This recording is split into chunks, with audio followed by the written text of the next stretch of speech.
Are you a forward thinker? Then you need an HR and finance platform that thinks like you do.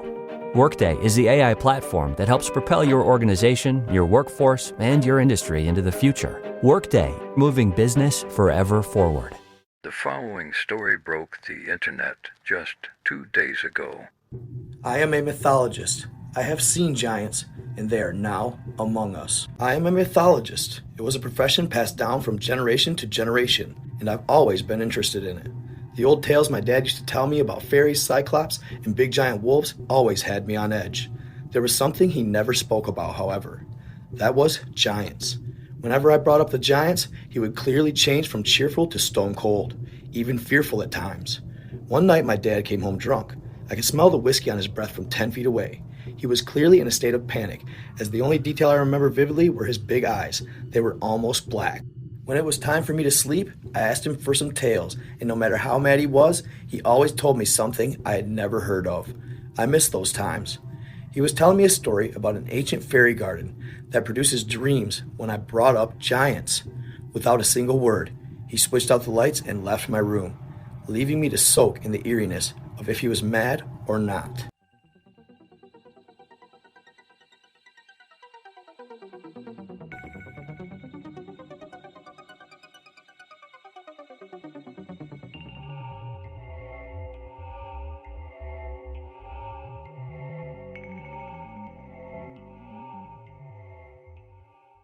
When Dad left, I was around 16. He one day went on a journey to Ireland because they found evidence of something. I don't know exactly what it was, but his note suggested it was something to do with angels. There were very detailed illustrations of them and how they looked, and it was completely different to what I could have expected an angel to look like. It had more than 2 legs. Wings were small, like a baby bird's, but the most striking details were the eyes. They had the same big black eyes, like the night my father had when he was drunk. I felt uncomfortable looking at it. When I got out of college, I had a degree in mythology. I had a few friends who were interested, but most either became something else or a partner in the field, like archaeology. One night, while at home, I was doing some research when I got a call from one of these friends. I'll call him Troy. He was clearly frantic, as if he was in a hurry. And that's when he asked me for help.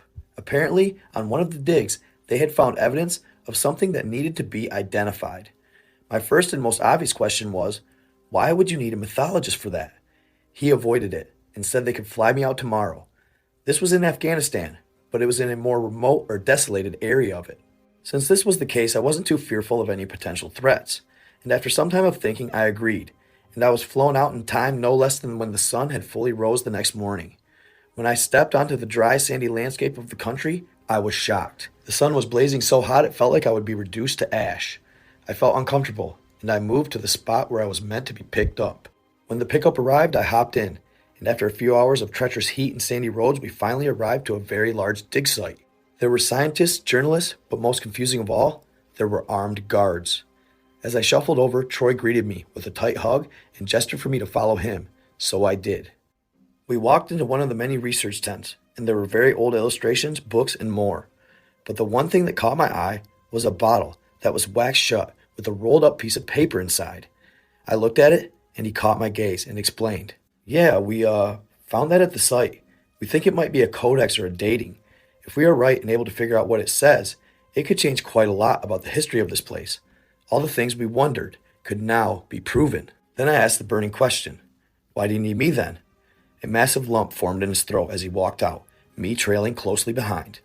When we arrived to the main attraction, I couldn't believe what I was seeing. In this big, rectangular-like hole stood a skeleton. This skeleton was no less than 12 feet tall and almost 5 feet wide. I almost thought this was a joke or an animal, till I saw the very clearly blue oxidized copper spear and massive iron brace in with the skeleton. Then flashed in my mind the memories of my father's avoidance to talk about the giants. As a mythologist, you don't actually think any of this is possible. It's mostly just cultural study. By the time I had looked at this thing long enough, it was very dark, around 11 p.m., so we all headed to bed. The only thing I remember thinking is, was this real? Have we found evidence of giants? And so I passed out in the pool of my own thoughts. When I awoke, I had heard lots of commotion, and most confusingly, the sounds of guns being loaded. I sprung out of bed, rushing to see that the skeleton had disappeared. But even worse, so had Troy. He was absolutely nowhere to be seen. I heard people talking, then spotted a crowd up ahead, so I followed. When I stood to see what they saw, I was shocked. There were massive trails of clear drag marks, but also there were footprints, at least 4 feet in length. The drag marks led into a valley of mounds, and so we planned to follow them. Our main thought was that Troy had taken the body and planned to sell it. When I went into his tent, everything was clearly, frantically thrown around, as if he had scampered to get out of bed quickly. But also, the bottle with the message was gone. I caught up with the group, and as we followed the trails, I started to become anxious, fearful even. Something about this wasn't right. How could he have moved that massive skeleton out of that pit and not have made any noise? Nevertheless, the weight of it, the spear and the brace was also gone. How was any of this possible? When the trail started to shift, it went up a ramp-like slope into the top portions of these mounds. They were around 100 to 500 meters tall. When we followed them, we arrived at a cave, and without any hesitation, the group shuffled in. I stood there in shock, but before I could think, my legs did for me, and I moved in. The first thing I noticed was the smell. It was rancid, worse than death. But the second thing was the darkness. I had a torch with me, but before I lit it, I felt helpless. If I got lost in there without a torch, I would never make it out. I would be forced to die slowly, constricted by only the boundaries of these rocky walls. When I lit the room, I saw the group was a bit ahead, so I jogged to catch up. When I hit a loose rock, and it bounced into the wall, making a loud echo. Then we heard it. Loud, heavy footsteps came from right in front of the group. The first thought was a wild animal, and so a lot of us rushed out. When we made it, we heard yelling and screaming. Then the noise started, the muffle, till it all stopped. Among the eerie silence, we heard what sounded like something eating, a predator feeding on its prey.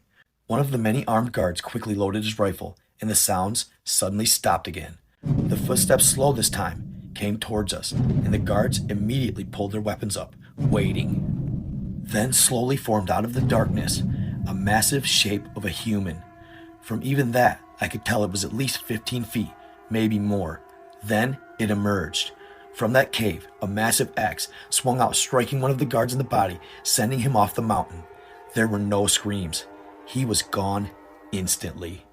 The enormous figure emerged, and what I saw will be engraved in my memory as if etched in stone.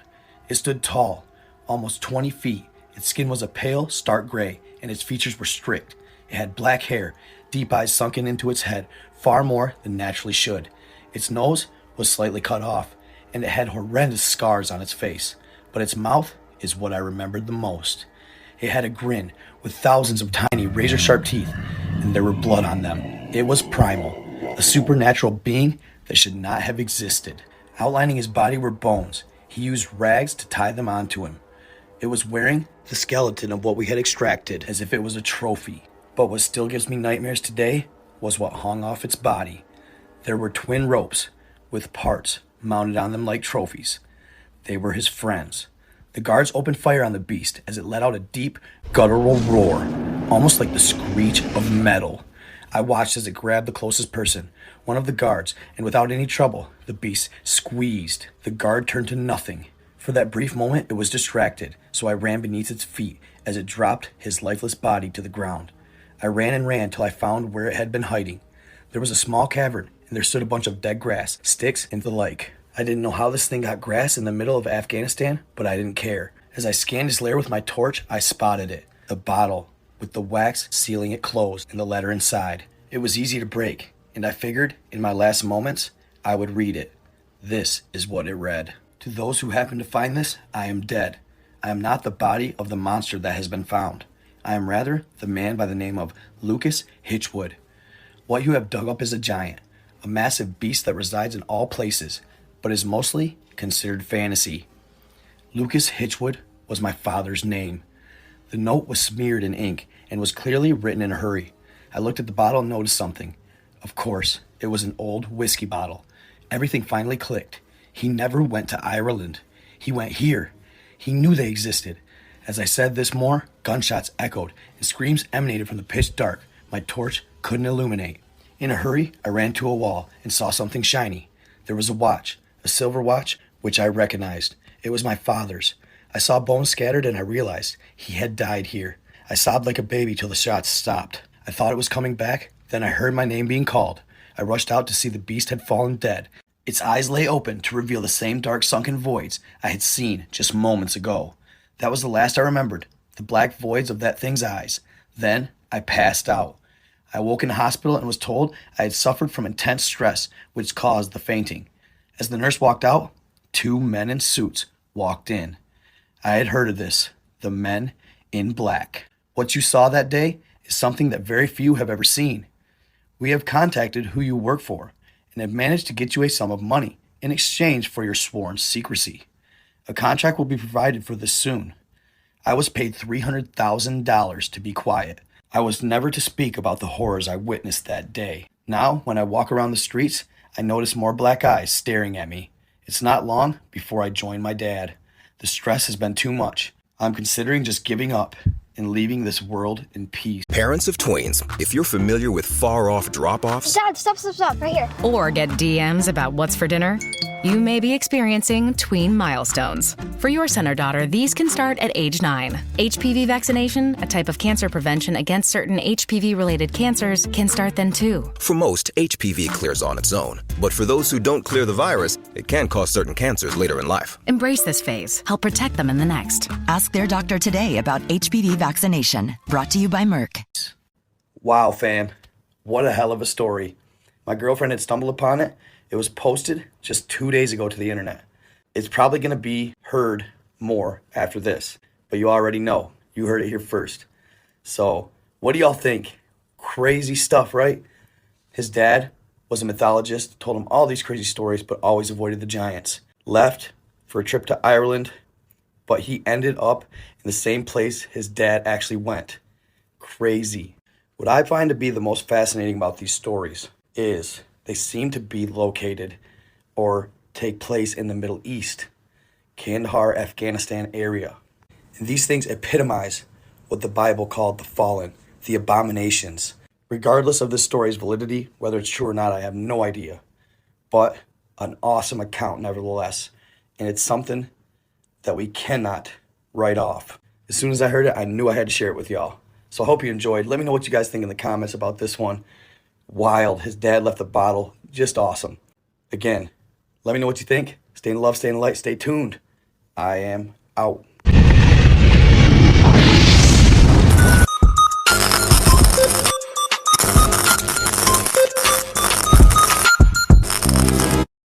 What this hunter saw while hunting wild boar is the stuff of nightmares. The following story is loosely based off true events. Joe was a hunter, and though he had been deer hunting and occasionally provided turkey for Thanksgiving, Joe mostly loved to hunt wild boar. For those that aren't familiar, wild boar are a serious problem in the United States. Not only do they tear up the land and eat almost anything, they birth at an extremely rapid rate, having as many as 1 to 12 piglets per birth in as little as 4 months. Currently in the United States, there's over 10 million feral pigs across the country. And when they say feral, they mean feral. These things are aggressive, and they'll attack at a moment's notice. So it's really no surprise that the Department of Fish, Game, and Wildlife in numerous states allow people to legally hunt them with almost zero restrictions. In most states, including Joe's, it's illegal to hunt animals using a thermal, except, of course, wild boar and coyote. So Joe, having bought one within the last week, was excited to put it to the test. He recently had been scouting an area that he knew would be perfect for a night hunt. It was a very accessible spot that would allow him to get his truck into the woods with ease, and the spots were easy to find so he could set up quickly and be overlooking the entire clearing. The night started out quiet with no movement at all where he had thought there would be a ton of action. So mostly, he just tinkered with the settings on his new scope. Being impatient, he had seen some deer, but it wasn't that time of year. Deer weren't in season, so he decided to pick up and move spots to a new one. This spot he had seen a couple weeks earlier, and with the move, it would give him a chance to cover some different area with his new scope. He had been scanning the woods for an entire hour when it finally dawned on him. There was virtually no animals whatsoever in this patch of woods. No birds chirping, no rabbits moving, no owls hooting.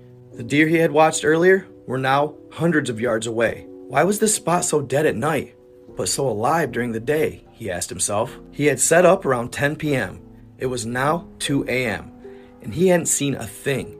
So he started thinking about packing up, possibly even setting up a target to send a couple practice rounds downrange to make sure his new scope was functioning properly. The deer he had seen earlier were almost 400 yards off. He had just finished putting everything in his pack when suddenly he heard a crunch in the direction that he had come from. Joe immediately drew his firearm to his shoulder and panned his scope in the direction of the noise. Now keep in mind, his scope is not night vision. It's actually a thermal, so at night it produces a black and white image of the landscape and any creatures that are moving through it. So upon scanning the area, he notices what he believes to be a small bear pushing its way through thick foliage. The bear looks to be about 200 yards off. He proceeded to adjust the range a little bit and zoom in to get a better look at the creature. Moments later, he's able to do some fine-tuning and get a better look at what he saw. As he gazes through the high-powered thermal, he suddenly jolts when he realizes that it was no bear.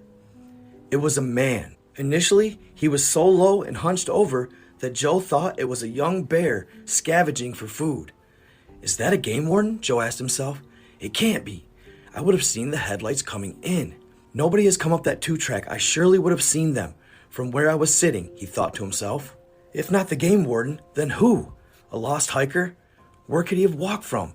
I'm 30 miles away from anything and on public lands. These are the thoughts racing through Joe's head. He was just about to call out to the gentleman when he adjusted his sights again and noticed that the man was naked. What the? Baffled, he continues gazing through his scope. No shoes, no pants. He had virtually nothing on. Disturbed by the man's movements, they were quick and sudden, almost as if he was a squirrel or something. Very twitchy, grabbing at branches around him while sniffing and palming at a tree in front of him. Then he came to the realization, was that my tree? The tree that I had been leaning against earlier? Joe thought to himself. The thought terrified him. Can this man actually smell his scent? He stands there baffled, peering down his sight when the creature does something that sends chills down his spine, and he still has nightmares about it to this day.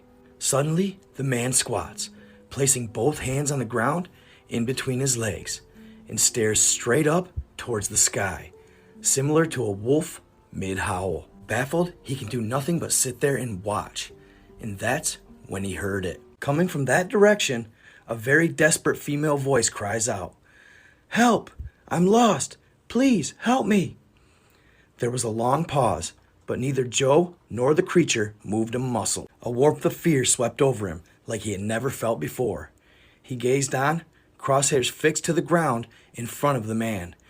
Joe has been hunting all of his life, and aiming his gun at another person went against everything he had been taught about firearms. Were they lost? He asked himself. Was this guy a hiker who got lost and went crazy out here? Why was his voice so feminine? Then again the voice cries out, "Help, please! I can't walk!" And that's when Joe realized it was bullshit. His adrenaline began really flowing. Not only could this creature walk, when he first come crawling in on all fours, naked through the brush, it was no problem. That's a damn trap, Joe said to himself. No doubt about it. Whatever this creature was, it was trying to lure him in. And not only that, it was doing so pretending to be a damsel in distress. Luckily, the lack of activity beforehand allowed him to pack his things. He may have left a hat behind, maybe even a sitting pad, but at the time, he didn't give a shit. He took his eyes off the creature for just a split second while he put his pack on and buckled it in the front, quickly grabbing for his rifle afterwards. And to his horror, the creature was in the exact same position, but staring in his direction, with what seemed to be a slight smile on its face. As he gazed through the thermal, it has the effect of making animals' eyes white. How the hell did it hear me put my gear on, Joe thought. It must have been almost 200 yards away. As he looked through the scope at the creature's glowing eyes, he decides to yell, "Fuck off!" Immediately upon doing this, the cryptid stood upright, and Joe realized just how tall and slender this thing was. He was easily 6 feet tall and grossly lean. He then began running in long strides in Joe's direction, but he only made it about 20 meters when he instinctively sent a round sailing over its head into the brush behind him. The dude was freaky as hell, but he hadn't really threatened him up to that point. What would he tell the cops? He was unwilling and unready to shoot another man that day. After the blast, it stopped dead in its tracks and quickly hunched down on all fours. "The next one will fuck you up. Go away." Joe had his sights set on center mass of the creature, his eyes just above the grass like a cat hunting its prey. Joe was trembling with fear. His voice cracked on the last warning. He was terrified. The standoff only lasted about a minute, but it seemed like an eternity. Then suddenly, he bolted to the tree line. With such speed, Joe could barely keep him in his sights. So much for not being able to walk, thought Joe. As it disappeared into the brush, Joe sent another round high in its direction. After racking another round, he attempts to load a fresh mag, but drops it. He doesn't even bother to look for it. He just wants to get the hell out of there. His truck wasn't far, so he began moving hastily towards it. He could hear the creature screeching in a weird sound. He couldn't tell if it was laughing or crying. He runs down the trail and arrives at his truck out of breath. He tosses his pack in the back seat and his rifle right next to him as he hightailed out of there. He'd never see the creature again. So I hope y'all enjoyed that story, kind of taking it back to my roots on that one. I love telling stories, also somewhat allegedly true encounters with cryptids. And that was a good one, so that's why I told it. I'm kind of going to go back to that. A friend suggested that maybe I should, just to keep things kind of different and moving in the right direction. It has been kind of tricky to keep telling stories like that around Bigfoot, Wendigo, Skinwalkers, with everything that's going on nowadays with aliens and all that stuff. So I saw an opportunity. Let me know what you think, if you enjoyed the story or not. Also, what do you think it was? Wendigo, Skinwalker, or Rake? Let me know in the comments what y'all think. Be watching. I'm going to go live soon. And I got a lot more posts on deck. Stay in the love, stay in the light, be kind to others as always. Manifest greatness. And stay tuned. I am out.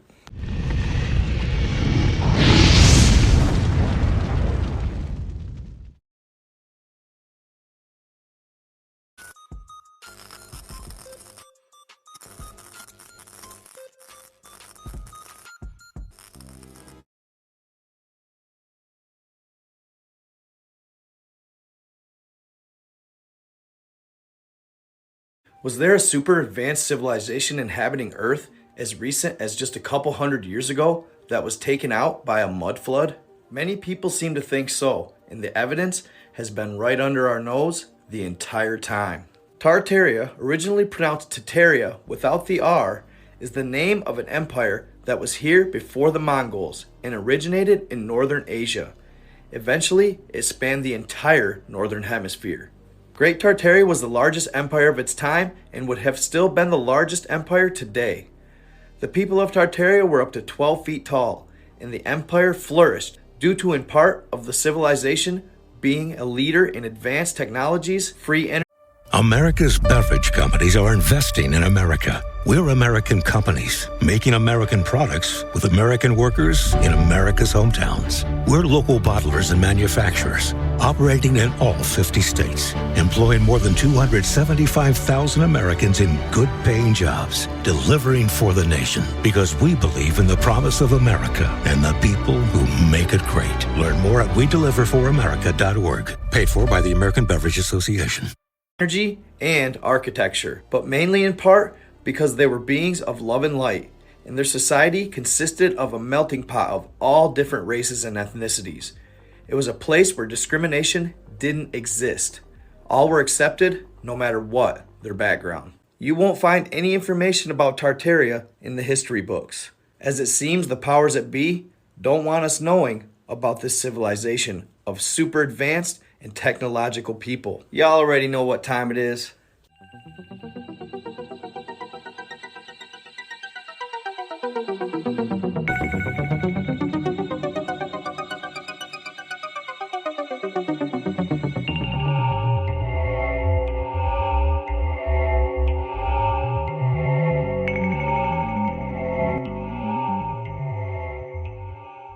Many today believe this is why they eradicated them with a great flood. This resulted in an entire civilization buried. The Tartarians, or the Tartars as some may call them, were an advanced civilization of giants. Some believed maybe even the descendants of Noah, and they made up the great Tartarian Empire. As I said, they were giants that stood 12 feet tall, and like civilizations before them, they were shorter than the previous one. Like our civilization today, they were shorter than the ones before them. They stood possibly 25 to 50 feet tall, and the ones before them could have been hundreds, and the ones before them maybe even miles tall. It seems that after each great deluge, the civilization that follows is shorter in height. Civilizations in the current astrological age, the age of Pisces, are shorter in height than civilization that existed in the previous astrological age, the age of Aries, and will be taller than civilizations that will exist in the next astrological age, the age of Aquarius. Some believe that the Tartarians were breatharians, a being who does not rely on the digestion and burning of calories from food or water, but rather receives energy straight from ether, out of our atmosphere. Ether is thought to be the very fabric of our being, the fabric of the space-time continuum that would associate with electrons, the wind, the Holy Spirit, and the atmosphere, and the gases in the atmosphere such as oxygen, nitrogen, and hydrogen. Another interesting point,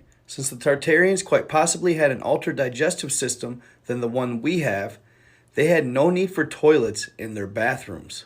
This could be one of the reasons why bathrooms in the recent past have been used quite extensively more as social gathering powder rooms to not only freshen oneself up, but to hear and spread local gossip. The Tartarians were also said to be masters of masonry, brickwork, and steampunk-style technology. They had universally free energy and the most grand architecture you could ever lay eyes on. Their Roman Gothic style of architecture can still be found all over the world as water ducts, banks, water stations, churches, hospitals, and similar public and city work type buildings. Cathedrals, mosques, churches, and other buildings of worship were actually originally etheric power stations, water stations, and even sound resonating acoustic healing centers.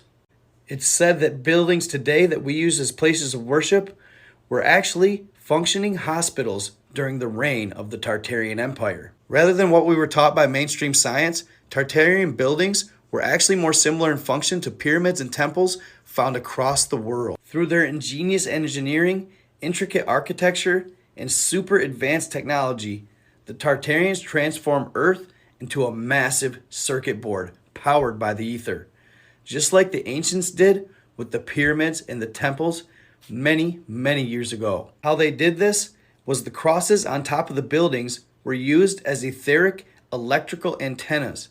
This was connected to rebar embedded throughout the building's entire structure. Even the streetlights that existed during the reign of the Tartarian Empire were tall electrical antennas.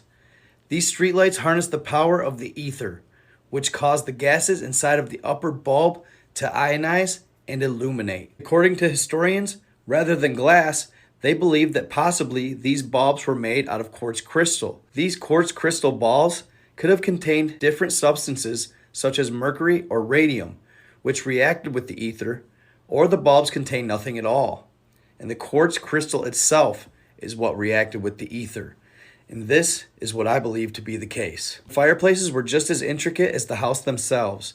And different than what we do today with fireplaces, they weren't engineered to burn any wood. Chimneys weren't used to guide the smoke from the fireplace to the outside of the home. How it's believed to have worked is the rebar in the home was connected to the rooftop tower dome, which was possibly filled with substances such as radium, quartz crystal, or mercury, and the metal poles sticking out of the top and sides of the home.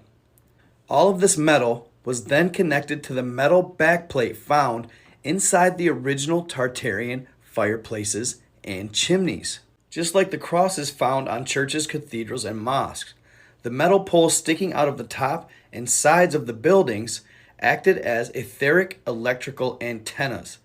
These harnessed the power of the ether and focused that free energy into the chimney and out of the fireplace. There was also ductwork connected to the chimney that ran through the entire home, so they believed that the energy traveled through this ductwork and powered the entirety of the house. Similar to how spiders are able to actually grow and survive without food and water as long as they are touching their web, The Tartarians were able to grow and survive without food and water so long as they stayed inside of their etheric, energized home. Along with this, the ionized air coupled with the rising and falling of hot and cold air currents created a pressurized electric vacuum inside of the chimney. During the winter, chimneys acted as electric vacuums, radiating trapped heat inside of the chimney out through the fireplace and the metal air ventilation duct connected to the inside of the chimney. And what's more is during the summer, the process would reverse, and the fireplace and air ventilation ducts would suck heat into them. Then the air ducts connected to the inside of the chimney from the inside of the house, and by way of the ionized air from the etheric electrically charged metal backplate inside of the chimney would force heat up the chimney and out of the house. So not only did they produce heat in the winter, it even produced AC in the summer, all completely free. See, the Tartarians were also one with nature, so they refused to cut down and clear cut forests and use wood to structure their buildings. If they used wood at all, it was very sparingly, because they knew that it provided the oxygen needed to survive. This is why they were so much taller.